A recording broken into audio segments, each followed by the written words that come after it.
don't think there's no use for the mRNA vaccine. It's just that I think that doctors used it frivolously. Doctors used it in an irresponsible manner, and they were practicing cookie cutter medicine. But that's not to say this tool has no value. Just like chemotherapy, I mean, certainly useful in the right situations, but if you use it in the wrong situation, you're going to hurt somebody and not get any benefit. It's Mary Ugolini here with Rebel News to take you on a quick trip down memory lane. It was in September of 2021 that concerned Torontonian and independent data analyst Kelly Brown began dissecting Public Health Ontario's raw data sets on post-COVID injection adverse events, and he discovered an alarming trend. Earlier today, Public Health Ontario released new data showing that as of September 25th, second dose incidences of myocarditis in male children aged 12 to 17 continue to increase and are now occurring at a rate of at least 1 in 8,500 doses. The data was showing an outrageous incidence rate of myocarditis in 12 to 17-year-old males post-second dose of the COVID injection as being an astronomical 1 in 8,500. Brown discovered that once you broke down the reports of post-injection heart inflammation or myocarditis by age and sex, young males were going to be immensely and perhaps irreversibly harmed by the shots that were not adequately assessed for their risk profile by Canadian health authorities.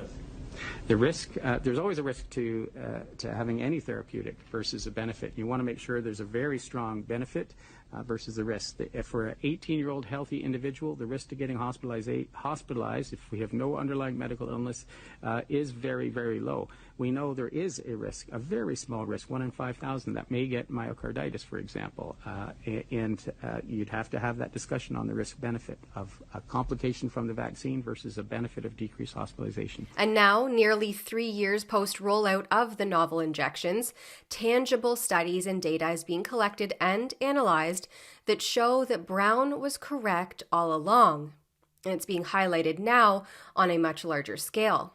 In the recent meta-analysis authored by Dr. Greg Marchand titled Risk of All-Cause and Cardiac-Related Mortality After Vaccination Against COVID-19, a meta-analysis of self-controlled case series studies, he found statistically significant increases in cardiac-related deaths in the 28, 30, and 42 days following the administration of the novel injections.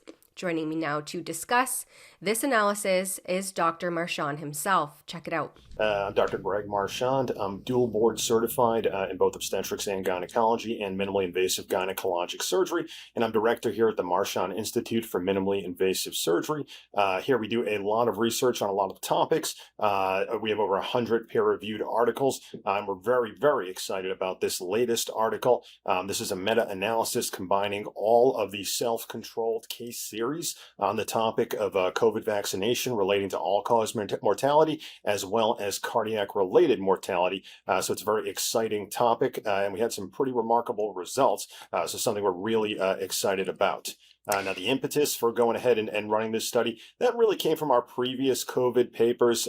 We published previously on COVID during pregnancy and the COVID vaccines during pregnancy, and that really sparked our interest. So there were enough researchers here that wanted to see us do something looking at all-cause mortality as well as cardiac-related mortality. Well, and that leads into my next question, because I was going to ask you what prompted you to conduct this analysis. And of course, if you can give us a broad overview here of what exactly you found.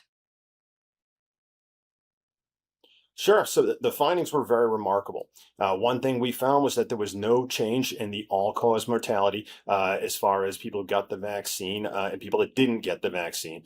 So what that means is overall vaccination, when you're taking all groups into account, there wasn't an increase of people dying at the high-risk period. High-risk period was defined by the studies as roughly the few weeks after vaccination, and there wasn't an increase in death from all causes in that period.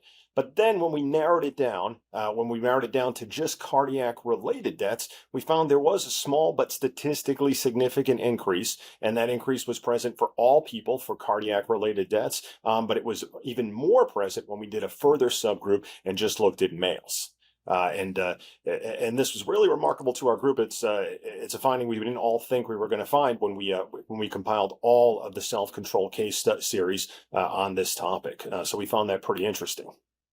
And now you took 3 studies to conduct this analysis, and they were all peer reviewed, but you've had a little bit of backlash there on I guess, the quality of one of the studies in particular. Did you just want to speak on that quickly? Yeah, since publication, there's been some debate about whether the Lobato paper.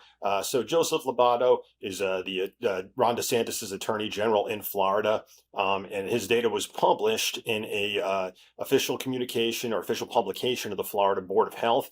And the original peer reviewers that looked at the case, as well as our research staff here, certainly had no question. If it's released by a government health agency, it's certainly peer-reviewed material, as would be anything coming from, say, the CDC or the or a national health organization. There was a little backlash as to whether this truly qualifies as a peer-reviewed paper, but I think that's pretty much been settled when you've got an official publication of the Florida Department of Health, and the data, of course, had very good homogeneity with the other data we compared, so we have no question about it. There's never been any question that the data wasn't genuine. The data certainly seems, completely legitimate.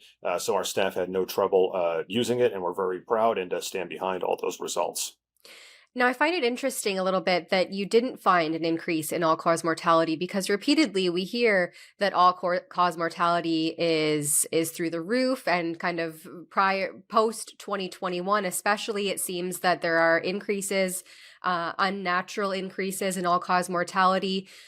Can you speculate on why that may be then, given your findings here post-injection? Was it just the fact that it was a few weeks period? Is there something else at play when we hear these spikes of all-cause mortality in other instances?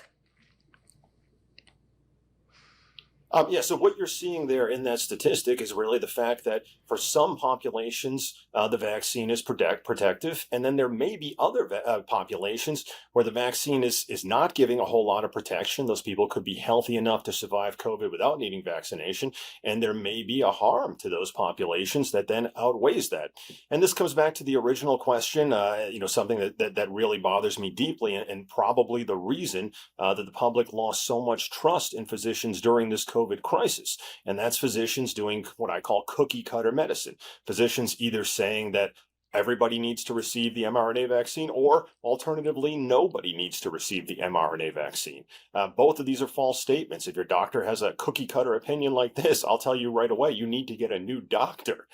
So when you're just combining all groups, there wasn't a statistically significant difference in that high-risk period following vaccination. And that's most likely because there's some people, particularly sick people that have had organ transplants, people with immunosuppressive disorders that really need the vaccine, that the vaccine can be life-saving for. And there may be some other people that the risks of the vaccine simply don't weigh out, that the risks are not worth the benefit if they're healthy, especially healthy young people, and they may not benefit from the vaccine. And unfortunately, like with many medications, there will be a side effect rate, there will be complications. And as you can see with this study, we did show that there's a higher rate of cardiac-related mortality in that high-risk period after you've taken the vaccine.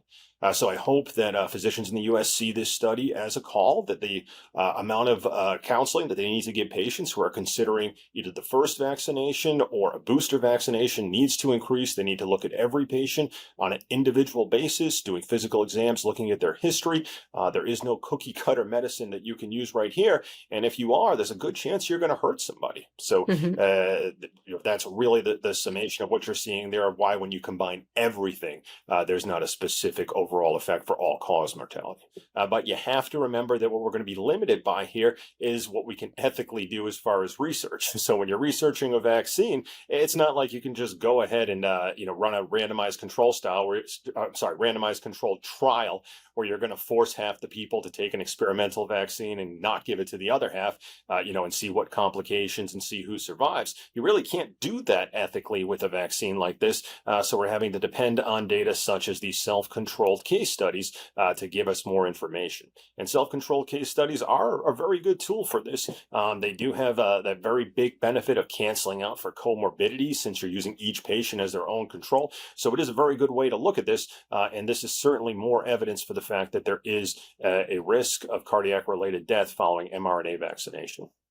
That's a really good point. I like that you pointed out the ethics involved here and the fact that there is still a lot of unknowns, which lends to the experimental factor with these injections. One thing I wanted to mention too is that this was 750,000 people that you looked at. And so why is that statistically significant, but also where can it have some shortfallings? Well, it would always be better to have more participants in the trial. Unfortunately, this specific type of trial is a little bit rare. The specific type of study is a little bit rare. As you know, we were only able to find 3 to combine into our meta-analysis. So certainly would have liked to have more participants to say more. Then we probably could have done more subgrouping. Perhaps we could have narrowed down exactly the amount of time relationship as opposed to just using these risk periods. We certainly could have gotten some stronger data if we had more. But we did have enough to have statistically significant p-values and to show that the difference in all-cause cardiac mortality is definitely present in all people, and particularly in males. And this, I do want to point out, this was originally proposed by Joseph Lobato, the Florida Surgeon General. In research, you never say that something proves one thing one way or the other, but using that data and combining it with these other meta-analysis that were performed the same way now, this is certainly stronger evidence that Dr. Lobato and Ron DeSantis were right all along, and they took the appropriate steps.